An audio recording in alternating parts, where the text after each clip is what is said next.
Kalian tahu nggak guys, kenapa Bapak Jokowi ini dihina, dibenci, dan dihujat para rakyat Indonesia? Ini alasannya guys ya.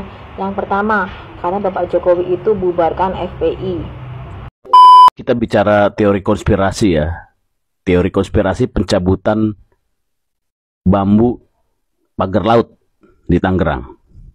Jadi gini, kalau kita lihat ya secara logika, pencabutan tersebut diturunkan sedemikian besarnya pasukan, peralatan, ya, dan di situ juga menunjukkan sebuah pertunjukan kekuatan. Jadi clear ya, pemerintahan Pak Prabowo Subianto itu tidak bisa disetir, tidak bisa diatur-atur oleh pihak manapun. Nih buktinya, TNI AL targetkan pagar laut diduga milik Agung Sedayu musnah dalam 10 hari. Baik sahabat sekalian, pernahkah Anda berpikir apa alasan yang mendasar sehingga Pak Jokowi selalu dihujat, dihina, dan dibenci oleh para pembencinya? Apakah Pak Jokowi pernah melakukan sebuah kesalahan besar yang merugikan banyak orang sehingga ia harus dibenci, bahkan sampai dengan ia tinggalkan jabatan pun ia tetap dibenci, dan bahkan ia tidak lagi menjabat sebagai presiden pun selalu dicari-cari kesalahan, selalu dikait-kaitkan setiap permasalahan atau persoalan yang terjadi di negara ini, namanya selalu disebut-sebut. Dan bukan 1-2 kali nama Jokowi justru dikambing hitamkan atas sebuah kasus yang menimpa bangsa ini.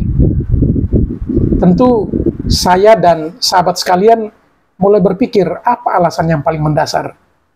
Dalam video ini ada seorang gadis atau seorang cewek yang mengungkapkan kurang lebih ada 5 alasan yang mendasar yang membuat Pak Jokowi menjadi dibenci oleh banyak pihak.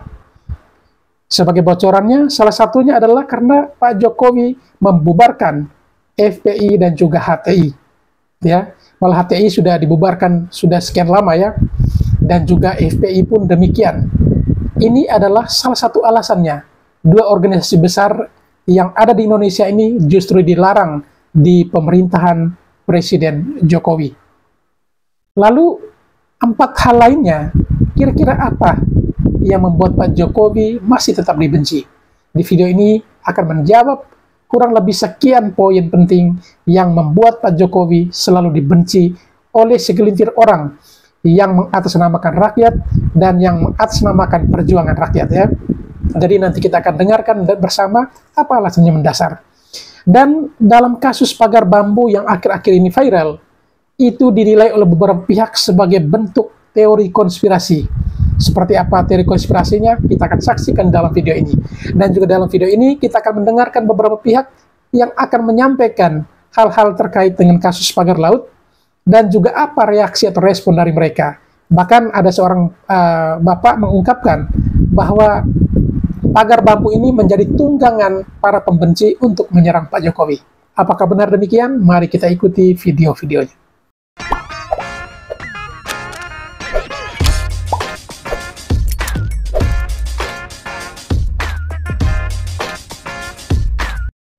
Kalian tahu nggak guys, kenapa Bapak Jokowi ini dihina, dibenci, dan dihujat para rakyat Indonesia? Ini alasannya guys ya. Yang pertama, karena Bapak Jokowi itu bubarkan FPI. Yang kedua, karena Bapak Jokowi ini membuat saham Freeport 61% jadi milik Indonesia.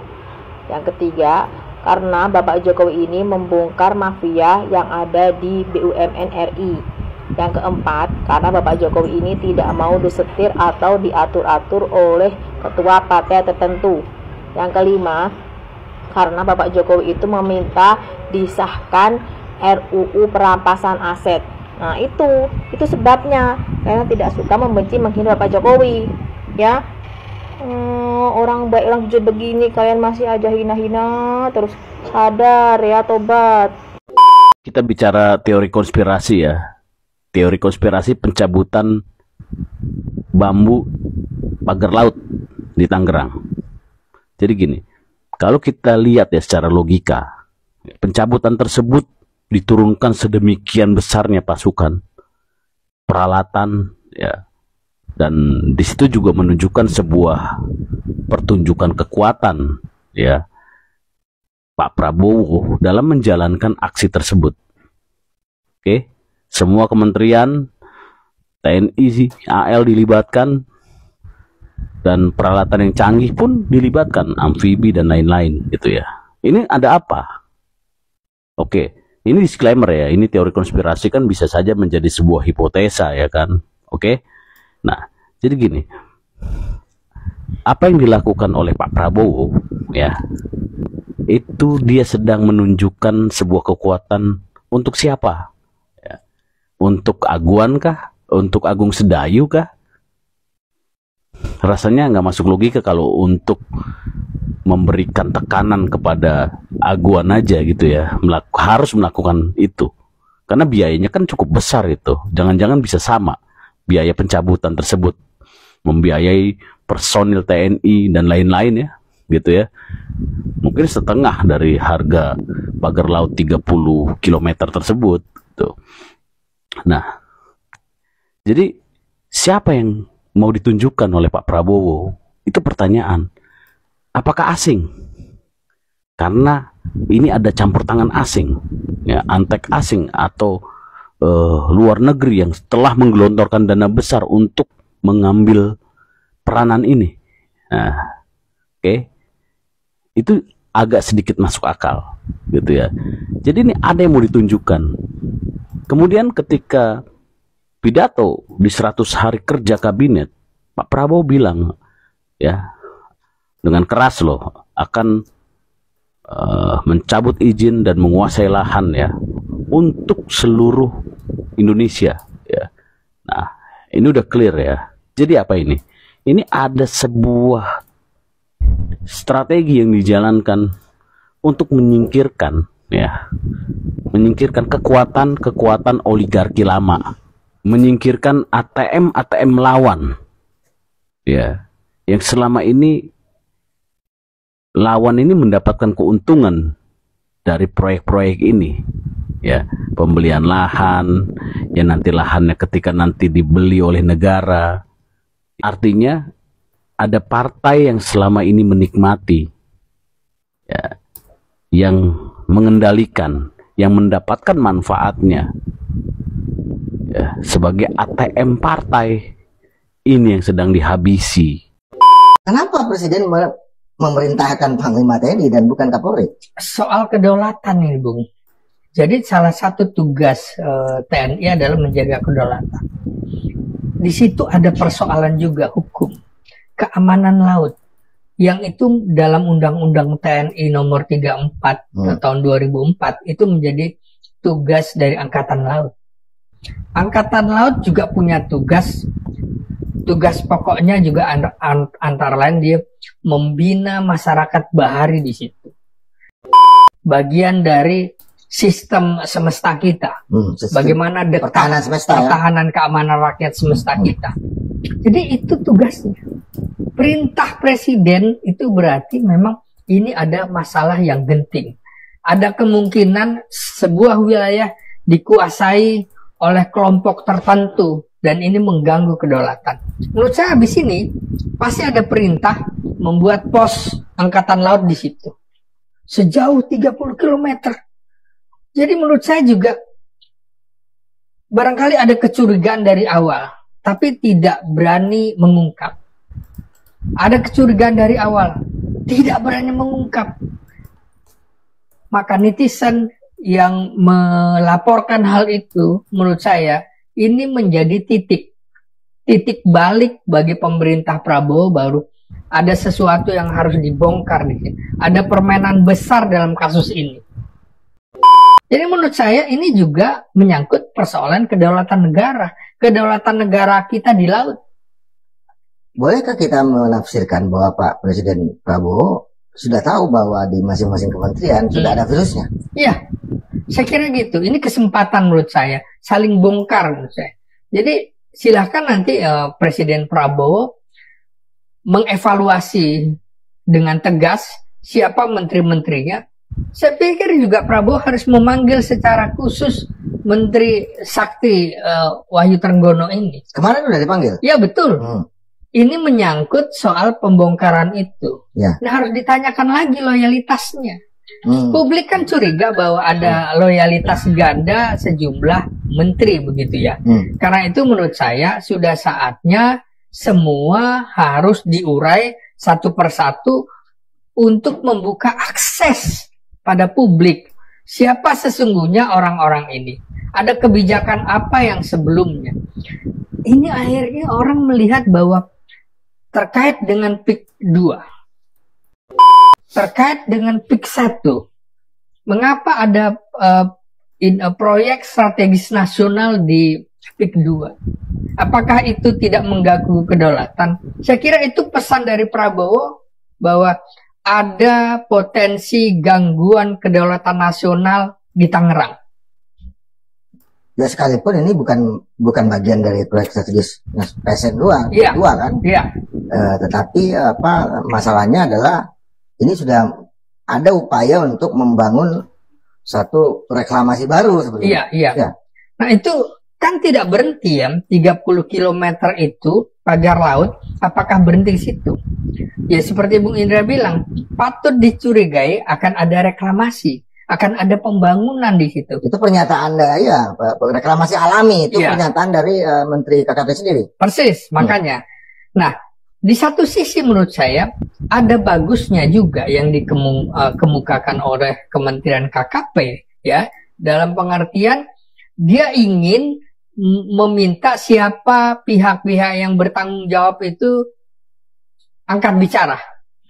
Nah, ternyata kan tidak ada yang mau bicara. Nah, rakyat yang melakukan speak up. Pernyataan-pernyataan dari rakyat ini kemudian juga membuka tabir bahwa ada virus-virus di sekitar desa Kohot ya. Ya, Kohot. Desa Kohot itu yang artinya terus meluas ke kecamatan-kecamatan yang lain. Berbeda dengan persoalan di wilayah perbatasan Jakarta Utara itu, yang memang sudah diberikan kewenangan reklamasi di beberapa tempat. Tapi kan ini tidak.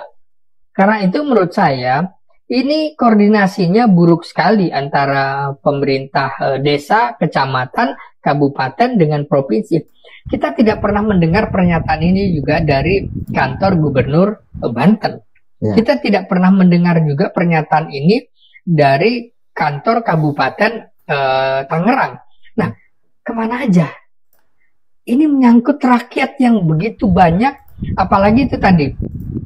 Ada sekitar hampir 300 surat tanah di situ. Kok bisa gitu loh? Sertifikat tanah gitu. Jadi menurut saya dalam waktu dekat akan dibongkar siapa orang-orang yang bekerja mengeluarkan sertifikat tanah itu, dan Menteri Nusron menyatakan bahwa dia akan segera membongkar itu. Seperti kecepatan Angkatan Laut melakukan pembongkaran itu dengan mengerahkan sekitar hampir 1 batalion untuk melakukan itu.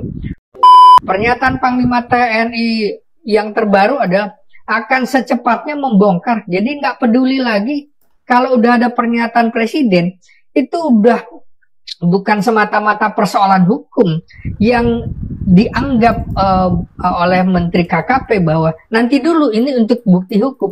Ini persoalan bukan semata-mata hukum. Ini udah menyangkut kedaulatan negara yang kemudian ada di belakang orang-orang atau kekuatan besar yang ingin menguasai sebuah wilayah di Kabupaten Tangerang. Jadi clear ya, pemerintahan Pak Prabowo Subianto itu tidak bisa disetir, tidak bisa diatur-atur oleh pihak manapun. Nih buktinya. TNI AL targetkan pagar laut diduga milik Agung Sedayu musnah dalam 10 hari. Clear ya? Ngomong-ngomong, ada yang tahu nggak sih Agung Sedayu itu siapa? Tuh kan, selesai udah. Hancur semua udah, dihancurin udah. Nggak ada zaman-zaman yang kayak gitu-gitu tuh udah selesai. Jangan macem-macem lah di pemerintahannya Pak Prabowo. Buat seluruh rakyat Indonesia, yuk bantu pemerintahannya Pak Prabowo Gibran untuk ngeberantas yang kayak gini-gini lah. Supaya tidak terjadi lagi yang gini-gini, udah bukan zamannya lagi. Ya, seluruh rakyat Indonesia bantu Pak Prabowo ya. Oke? Ini buat orang-orang yang selalu mengait-ngaitkan pagar laut ya dengan Pak Jokowi. Ini juga buat pecintanya si Abraham Samad ini, Said Didu, Roy Suryo, yang pencinta-pencinta yang aneh-aneh itu, yang selalu mengkait-kaitkan dan mau mengadili Pak Jokowi masalah pagar laut. Dengar nih, dengar. Ya. Jadi saya kasih analogi begini, ya. Yang namanya pemimpin, presiden, itu selalu mengeluarkan sebuah kebijakan, di mana kebijakan tersebut tentu sudah dipelajari oleh ahli-ahli, ya. Contohnya gini, program PIP, ya, program Indonesia Pintar, ya, yang mengalir untuk siswa. Sekarang terjadilah penyelewengan terhadap dana tersebut. Oleh siapa? Oleh kepala sekolah, oleh pengawas, oleh dinas pendidikan, ya. Lalu apakah itu disalahkan ke Pak Jokowi, ke presiden yang membuat kebijakan PIP itu? Coba, ya kan?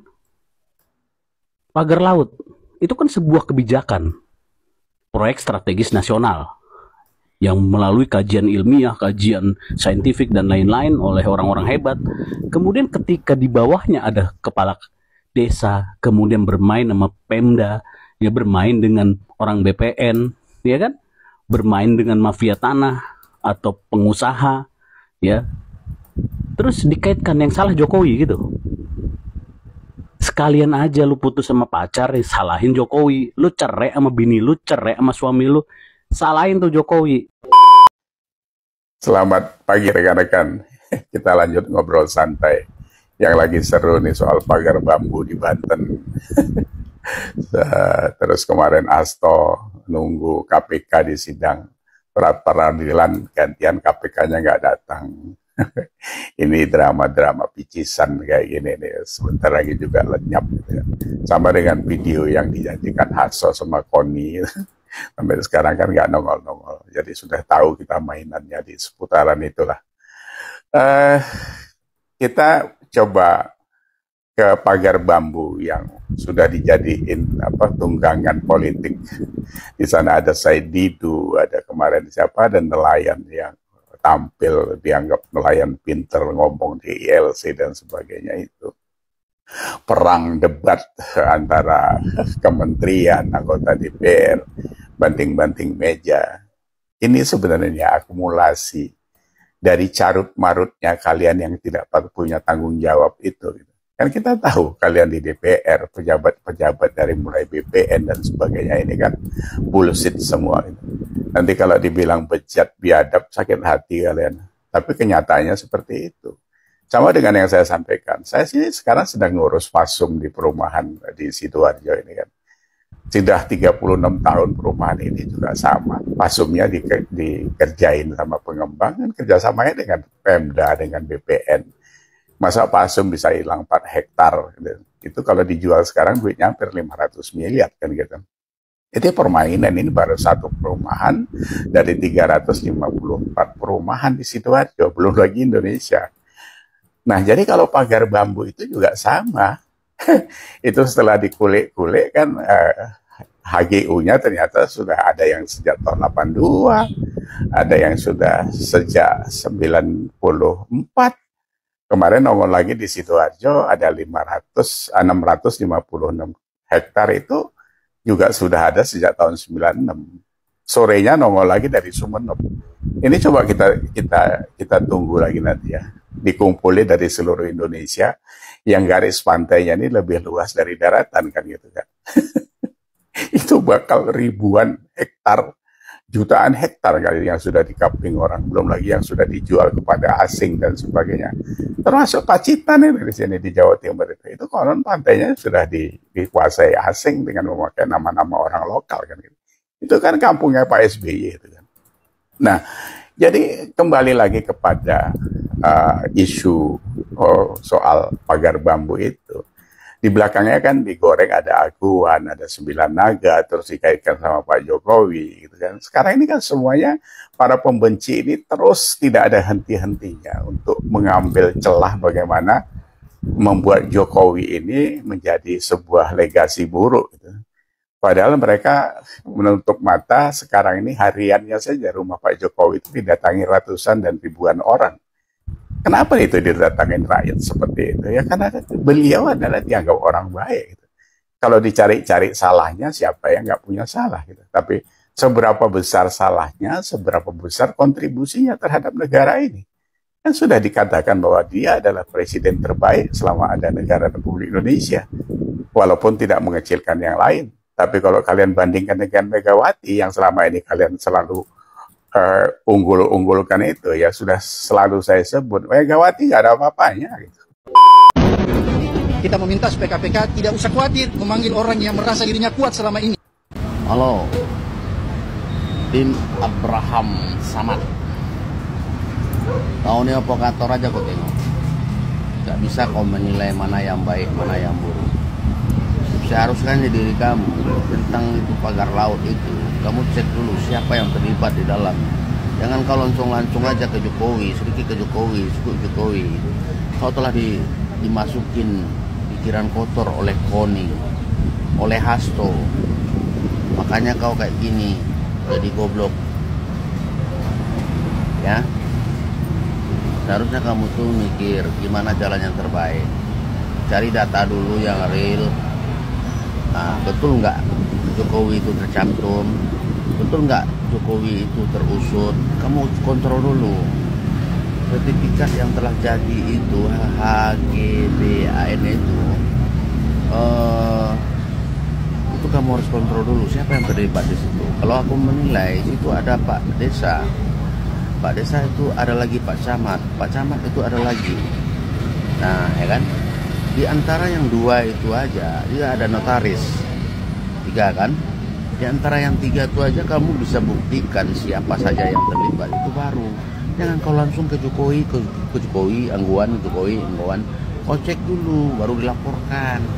Kalau buktinya nggak ada, percuma kamu ngomong-ngomong kayak gitu. Kamu sebagai provokator dianggap oleh netizen Indonesia. Karena netizen Indonesia itu bukan goblok-goblok ya. Banyak juga yang pintar ya. Contohnya saya nggak mau digobloki sama kamu. Karena apa? Kamu mengikuti provokator dari Koni, dari Hasto itu. Nah, jadi kalau seandainya itu terciduk kalian masing-masing, itu wajar saja. Karena kalian tidak bisa membuktikan yang data dengan perdata, dengan real nyata, itu nggak bisa. Ya wajar aja lah kalian terciduk. Kalau terciduk ya terima saja ya, hukum itu berjalan. Jadi nggak usah lah kalian bikin provokator ya. Itu sih kalau pendapat bagi saya. Semoga kau tuh sadar dengan apa yang kau lakukan itu ya. Ingat itu, Indonesia ini mau cari kebenaran, bukan mau cari provokator. Oke? Banyak narasumber juga pengamat gitu. Di 100 hari pemerintahan Prabowo ini ternyata Jokowi itu belum bisa melepaskan pengaruhnya. Dari ya ada yang bilang ini post power syndrome gitu. Kemudian ada yang bilang juga sebenarnya Prabowo tidak bisa lepas gitu tidak bisa semata-mata lepas dari Jokowi gitu. Ya, masih cawe-cawe lah ya. Betul. Jokowi ini di pemerintahan Prabowo ya. Betul. Coba tebak apa yang paling kelihatan dari cawe-cawenya Jokowi? Banyak kayaknya ya. Banyak ya. Banyak bahkan untuk disebutkan sepertinya gitu. Iya. Tapi yang paling tampak adalah dia atau Jokowi, Presiden ke-7 itu masih bertemu dengan menteri aktif saat ini. Beberapa menteri aktif. Ya, yang dulu pernah menjadi bawahannya. Yang dulu pernah menjadi bawahannya dan sekarang itu istilahnya adalah orang-orang dekat yang jadi menterinya Prabowo. Orang-orang dekat Jokowi yang jadi menterinya Prabowo. Itu salah satu yang baru saja menemui Jokowi adalah Budi Ari, mantan Menteri Komunikasi dan Informatika yang sekarang menjadi Menteri Koperasi. Apa sebenarnya isi pertemuan Budi Ari dan Jokowi di Solo? Ya, Budi Ari tidak sendiri ya, Pram, ke Solo gitu ya. Dia bersama Bendahara Projo, Panel Barus, dan Jokowi ini mendiskusikan dengan Budi Ari soal approval ratingnya Prabowo. Yang belakangan Litbang Kompas mengeluarkan approval rating 80,9%. Ya itu tingkat kepuasannya kan juga karena banyak banget program populisnya dia ya. Betul ya. Seperti makan bergizi gratis, terus kemudian menunda penerapan PPN 12% dan lain-lain. Ya, dan efek dari pemerintahan sebelumnya sebetulnya yang pemilih Jokowi juga pemilih Prabowo gitu, masih efek bulan madu gitu, masih ada efek bulan madunya gitu. Dan Jokowi ini meminta Budi Ari untuk ikut mengawal agar approval rating ini nggak turun. Kenapa? Karena setelah masa bulan madu biasanya approval rating ini turun, Pram. Apalagi 100 hari itu udah banyak blunder tuh. Ya menteri-menterinya Prabowo gitu ya. Selain itu, Pram, Jokowi itu juga bertanya soal program-program koperasi yang ada di Kementerian Koperasi gitu, dan juga memberikan masukan. Misalnya koperasi diminta untuk mengelola komoditas lokal gitu. Salah satu yang dibahas Jokowi dengan Budi Ari waktu itu adalah rumput laut di NTT gitu. Jokowi ini menurut orang dekatnya akan berbisnis rumput laut nih di NTT gitu. Bisnis rumput laut. Ya. Mau bikin agar-agar habis itu ya. Tuing. Biar lebih lentur ya kan.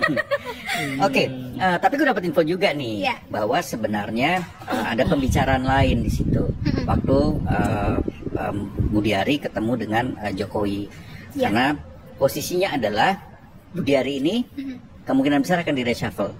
Ya, betul. Itu dari menteri ya, karena dia tersangkut dengan perkara judi online. Kan mantan anak buahnya waktu dia menjadi Menkominfo itu kan sudah ditetapkan sebagai tersangka karena menerima suap dari bandar judi online gitu kan, dan meloloskan mereka kegiatan mereka di secara daring lah. Dan ini yang kemudian membuat posisi Budi Ari ini agak berat gitu. Dan ini kemudian didiskusikan dengan Jokowi. Ya enggak? Ada salah satu koleganya Budi Ari yang juga cerita sebetulnya dia memberikan masukan kepada Budi Ari di tengah isu reshuffle itu ya, Pram ya, bahwa si koleganya itu memberikan masukan agar Budi Ari bertemu dengan Jokowi. Jokowi ini kan sering memberikan perlindungan kepada orang-orang dekat atau mantan anak buahnya gitu kan, untuk bicara langsung atau memotong langsung ke Prabowo. Ya ini kan dan juga pernah terjadi ya waktu itu ya, waktu dia melindungi Setia Novanto ya. Betul. Jadi kan sudah ada pengakuan ya dari Ketua KPK Agus Raharjo waktu itu. Ya betul, dan sebenarnya tidak hanya Budi Ari sih, Pram, yang dilindungi, ada 2 nama lainnya. Siapa itu? Sok-sokan nggak tahu, padahal udah ada di tulisan gue. Ya. Jangan buka rahasia lah, Ca. Ya, jadi ada lebih dari 3 narasumber kita ya di sekitar Koalisi Indonesia Maju itu yang cerita bahwa Jokowi itu mengusulkan agar Prabowo tidak mengganti secara cepat gitu ya Kapolri Listio Sigit Prabowo. Emangnya mau diganti? Ya tentu saja ada rencana pergantian, karena bagaimanapun Listio ini kan bukan orangnya Prabowo sebetulnya, dan setiap presiden itu kan selalu memilih Kapolri yang orangnya gitu kan, seperti Listio ini kan juga dulu orangnya Jokowi sejak dari Solo gitu kan. Nah menurut informasi yang kita peroleh itu Jokowi memberikan masukan supaya paling tidak setahun jangan diganti dulu lah Kapolri ini. Pun Prabowo juga sebetulnya yang memilih Listio. Kenapa? Karena Listio ini kan banyak membantu juga waktu pemilihan presiden kemarin. Ya, gitu kan. Memenangkan Prabowo. Ya kita tahu waktu itu dan sudah pernah kita tulis juga di Tempo gitu ya, bahwa Coklat ini atau polisi ini memang bergerak untuk memenangkan Prabowo Gibran. Iya betul. Bukan hanya di Pilpres loh. Bukan di Pilpres, tapi juga di Pilkada gitu kan. Dan inilah kemudian semacam balas jasa lah terhadap Listio Sigit yang telah membantu pemenangan Prabowo. Nah, Listio Sigit ini baru pensiun 2027. Masih panjang. Tapi menurut orang dekatnya sebetulnya Listio mau sampai 2027 saja, karena dia sadar diri kan, dia bukan orangnya Prabowo gitu. Tapi 2027 juga kelamaan lah. Karena kan sudah berapa lama dia memimpin. Iya, kalau dia sampai 2027 berarti menjadi Kapolri terlama itu, Bang. Ya kalau kinerjanya bagus ya silahkanlah dipertahankan. Oke, Listio Sigit Prabowo ini dilindungi oleh Jokowi gitu ya. Siapa lagi yang dilindungi? Erick Thohir, temannya Cica, teman baikmu. Tapi nanti detailnya di majalah Tempo aja lah ya, Pram ya. Kan lu yang edit juga nanti ya. Kaitannya dengan Danantara, lembaga pengelola investasi yang membawahi 12 kementerian, beraset lebih dari 9.000 triliun. Wow. Dosen ini dicopot dari jabatannya akibat laporkan dugaan korupsi keluarga Jokowi. Guys, masa gara-gara laporin Jokowi ke KPK karena curiga adanya korupsi, kolusi dan nepotisme, dosen ini malah dicopot dari jabatannya? Kasus ini sangat disesalkan sama mantan Jubir Gus Dur guys, yaitu Adi Masardi. Jadi, kasusnya tuh Ubedillah Badrun, dosen dari Universitas Negeri Jakarta, harus rela jabatannya sebagai koordinator program studi dicopot guys. Karena Ubedillah dengan berani laporin Jokowi ke KPK. Padahal, bagi Adi, Ubedillah ini akademisi yang lurus dan jujur terhadap nasib Indonesia. Tapi malah dapat perlakuan gak adil dari kampus UNJ. Kalau menurut kalian, emang Jokowi masih bisa pengaruhi KPK ya? Wadaw, si Khalid lagi naik daun nih. Lagi banyak banget nih yang memuji Khalid. Coba kita flashback dulu ya, waktu pemilu kemarin. Mewakili masyarakat nelayan dan petani dan buruh Bapak, izinkan saya memeluk Bapak. Mewakili mereka merasakan perubahan, Pak. Terima kasih, Pak. Harapan kami besar untuk Bapak. Nah, itu tadi salah satu nelayan yang cerdas. Tapi ternyata dia itu adalah caleg dari PKS alias anak abah yang menyamar sebagai nelayan. Coba kita lihat kalau Khalid yang dipuji-puji ini. Ya ini kalau boleh dibilang baru sembuh mah dari kesengsaraan, baru sembuh dari penderitaan gitu. Karena memang saya ini dijajah gitu, merasa dijajah ya. Dijajah itu semenjak tahun 2004, yaitu kasus tentang penambangan pasir laut yang materialnya dibawa ke reklamasi ke dari P1. Nah, Jokowi sudah menderita ya? Udah menderita. Nah, kemudian ketika ini kita perang, tembakan di laut segala macam, tembus kita PT UN tahun sampai yang jelas berhenti sejak tahun 2016 juga alhamdulillah menang. Itu menangnya juga karena pergantian gubernur DKI Jakarta Pak Anies dari Ahok ke Anies gitu. Nah, udah itu menangnya juga karena pergantian gubernur DKI Jakarta Pak Anies dari Ahok ke Anies gitu. Nah, udah selesai di situ kan agak tenang tuh, saya bisa nangkep ikan lagi. Nah, Khalid ini kan katanya orang Tangerang tuh. Dan dia merasa terjajah sejak tahun 2004. Dan dia itu katanya bisa nyaman bekerja, bisa nyaman cari ikan lagi. Itu karena pergantian gubernur Jakarta, yaitu dari Pak Ahok pindah ke Anies. Terus Khalid bisa menangkap ikan dengan tenang. Menangkap ikan beneran. Emang apakah backgroundmu itu bener-bener nelayan? Khalid itu kan warga Tangerang, Banten ya. Nah, kan di Tangerang, Banten itu udah ada gubernurnya sendiri. Tapi kenapa Khalid itu merasa sudah tidak terjajah lagi sejak pergantian gubernur dari Ahok ke Anies Baswedan? Nah, yang jadi pertanyaan saya, apakah Khalid ini bener-bener backgroundnya itu adalah seorang nelayan? Terus kenapa Khalid ini orang Banten, tapi dia merasa tidak terjajah semenjak pergantian gubernur Jakarta dari Ahok ke Anies? Kan nggak masuk akal tuh. Jangan-jangan Khalid ini anak abah juga ya? Atau Khalid ini punya dua KTP? KTP Tangerang dan KTP Jakarta. Kan gampang tuh waktu itu kalau pas abah jadi gubernur. Angin aja mau dicariin KTP kok, apalagi cuman Khalid. Dan Khalid itu merasa kalau dirinya itu sangat terbantu oleh Anies Baswedan. Sedangkan Anies Baswedan kan di Jakarta, si Khalid ini kan di Tangerang. Oh, jangan-jangan Anies Baswedan itu biar nggak ketahuan kalau membantu, mungkin Anies Baswedan ke Tangerangnya renang sama Said Didu seperti ini ya. Gusti, sepunten nih, kula sambat mawon. Setelane jenengan kegeden, urip kula mobat nabe. Ndelogo. Saya menilai orang yang paling beruntung dari Republik Indonesia ini adalah Pak Jokowi. Walau kontroversi dengan silsilah keturunannya, walau kontroversi dengan pendidikannya, ijazahnya, tapi beliau bisa menjadi wali kota Solo, menjadi gubernur DKI, menjadi Presiden Republik Indonesia yang ke-7 2 periode. Sementara di sekeliling dia nih, wah, ada profesor, ada jenderal, ada para pengusaha yang mempunyai harta begitu banyak. Tapi dia yang bisa jadi presiden. Cukup beruntung Pak Jokowi itu. Tapi saya nggak tahu sampai kapan keberuntungan itu akan melekat pada diri dan keluarganya. Selamat KNRI. Apa? Indonesia negara dengan ekonomi terbesar nomor 8 di dunia. Oh, masa iya? Yang benar aja.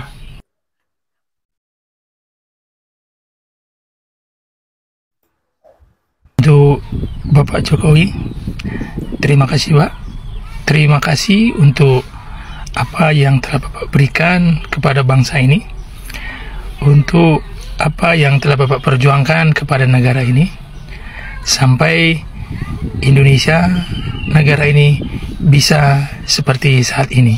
Sudah sepantasnya kita berterima kasih kepada beliau dengan cara untuk mendukung sepenuhnya program-program yang dibuat oleh presiden kita saat ini, Bapak Prabowo. Dan kita harus selalu optimis, ya. Bapak Prabowo akan membawa kita terbang lebih tinggi lagi dan membawa kita hidup lebih sejahtera lagi. Sekarang lagi rame banget yang namanya pagar laut. Kalian tahu nggak ini? Pak Kolik ini, kenapa ini orang pinter banget sih ya? Dia pinter banget ngomong, public speakingnya bagus, intonasinya enak. Ini nih yang bikin down para afiliat pemula kalau lihat orang ini nih. Ini cuma nelayan loh, nggak pernah banyak ngomong, nggak pernah belajar public speaking, tapi dia bisa secerdas ini. Ini benar-benar ini nggak masuk akal. Ini Pak Kolik ini siapa ini? Intelijen mana ini? Jadi saya aja nih yang belajar tiap hari, pengen ngomong enak didengar, itu susah. Ini intelektual banget ini Pak Kolik ini. Pendapatnya tuh enak banget didengar, masuk akal, masuk logika. Buat teman-teman yang belum dengar, coba cari aja di pencarian. Pak Kolik nelayan. Cuma nelayan loh, bukan Mario Teguh. Hebat banget Pak Kolik. Pokoknya maju terus Pak Kolik, kami dukung dari belakang. Serangan ke proyek strategis nasional PIK 2 ini bukan ujuk-ujuk muncul. Ada pola, ada skenario. Dan yang pertama kali lempar bola siapa? Said Didu, mantan pendukung Anies Baswedan. Mulai nyerempet proyek ini, mulai bikin gaduh. Lalu siapa yang muncul berikutnya? Abraham Samad, juga tokoh asal Sulawesi, juga mantan pendukung Anies. Tiba-tiba ngelapor ke KPK bawa-bawa nama Aguan. Tapi tunggu dulu, coba kita tarik benang merahnya. Di belakang ini semua ada bayangan besar. Ada Yusuf Kalla, tokoh senior Sulawesi, politisi yang pernah dukung Anies juga. Apakah ini kebetulan? Jelas tidak. Yusuf Kalla punya kepentingan politik pasca Pilpres 2024. Jokowi masih kuat, masih berpengaruh. Itu fakta. Dan kalau citra Jokowi bisa dilemahkan lewat isu PSN PIK 2, maka efek dominonya besar. Bisa ganggu hubungan Jokowi dengan Prabowo, bisa goyangkan stabilitas politik ke depan. Jadi ini soal kepentingan siapa? Rakyat, jangan bercanda. Masih banyak kasus lahan yang lebih parah, lebih luas, lebih bermasalah. Tapi kenapa yang diserang justru PIK 2? Ini lebih ke politik, bukan soal keadilan. Ada yang bermain di belakang layar. Kalau memang mau bertempur, cari lapangan. Siapa? Yang untuk ngawat tulang besi siapa sebenarnya? Kalau kita macam mati. Pokoknya kita dari pendekar macan pulau. Takut mati, takut mati dia. Enggak ada tidak takut, itu saja main mati. Membela yang hak. Memang kalau secara pemikiran, kalau kita lawan mereka juga terlalu kecil nilainya. Yang kita lawan ini Aguan dan Jokowi kebijakannya salah satunya. Nah kalau mereka kan bayaran, mereka cari makan. Cuman bedanya dengan kita, kalau mereka mah dibeli, kalau kita mah karena Allah. Sesuatu apapun di dunia ini yang jika dibeli pasti akan punah, pasti akan kalah. Kalau kita udah siap mati, gitu. Mereka kekuatannya apa? Yang namanya manusia itu, baju manusia itu cuma la haula wala quwata illa billah. Tidak ada daya dan upaya selalu. Allah yang kuasa. Allah yang kuasa. Yang kuat Allah. Manusia yang tidak ada diadakan. Yang kita maaf. Segala yang maaf. Segala tanah kelahiran, Banten. Kalau memang mau bertempur, cari lapangan. Siapa? Yang untuk lewat pulang besi siapa ternyata? Semangat ya. Iya, begini Pak Presiden ya, yang terhormat. Mau kapan lagi sih kita mengobati bangsa yang besar ini? Nah, saya lihat penyakit Indonesia ini Pak Presiden, itu sejenis benalu. Kalau tumbuh-tumbuhan itu benalu. Jadi benalu yang nempel di tubuh bangsa kita ini. Nah, ternyata benalu-benalu ini, Pak Presiden, ini orang-orang yang kalau saya bilang ini dia lebih cenderung memegang teguh pemikiran logika penjajah itu. Dia masih maunya disuap oleh penjajah. Terus kemudian sebenarnya ini juga kadang di freezernya itu Pak Presiden itu masih banyak dagingnya, masih banyak daging ayamnya, berasnya masih banyak. Ini masih kurang terus, masih nyolong terus. Ini yang perlu dibersihkan ini Pak Presiden. Udah kelihatan yakin Pak Prabowo lebih paham yakin siapa penjahatnya. Kalau istilah Indonesia itu adalah sebuah tubuh gitu kan, mungkin Pak Presiden, Pak Prabowo lebih paham bagian-bagian tubuh mana aja yang sakit. Maksudnya yang sakit ini ya sakit otaknya, sakit mentalnya, sakit karakter jiwanya, yang dia hanya berpikir untuk kepentingan internasinya sendiri. Dia nggak pernah berpikir tentang rakyat Indonesia yang besar ini, negara yang besar. Indonesia kalau benar-benar untuk mengelola negaranya secara ideal ya, secara benar, saya pikir semua negara-negara yang ada di muka bumi ini akan tunduk, akan ampun, akan hormat sama Indonesia begini nih. Baik sahabat sekalian, demikianlah beberapa buah video yang coba saya ekspres kesempatan kali ini, dan kepada para sahabat sekalian yang setelah menyaksikannya dan ingin berkomentar, silakan tulis di kolom komentar. Sekian dan terima kasih, dan sampai berjumpa kembali di video selanjutnya.